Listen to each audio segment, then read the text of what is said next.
Hey, in this video, I will show you how to fix WhatsApp status couldn't send.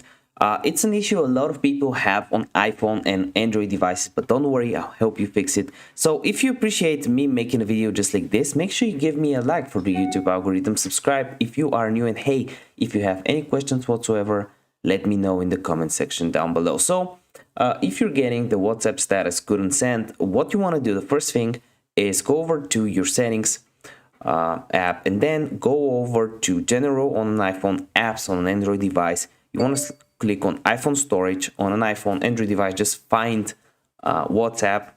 It should be somewhere around here. You want to offload the cache. Maybe you're having too much cache there, you want to clear it.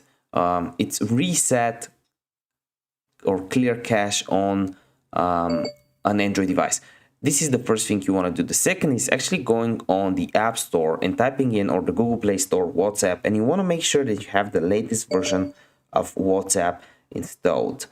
Another thing you can do is go over to WhatsApp, click on privacy, and make sure you have my contacts selected. Not only share or my contacts, except my contacts. Another thing is just having good cellular data or Wi-Fi enabled. And one thing you can do here is also go to settings, search for WhatsApp,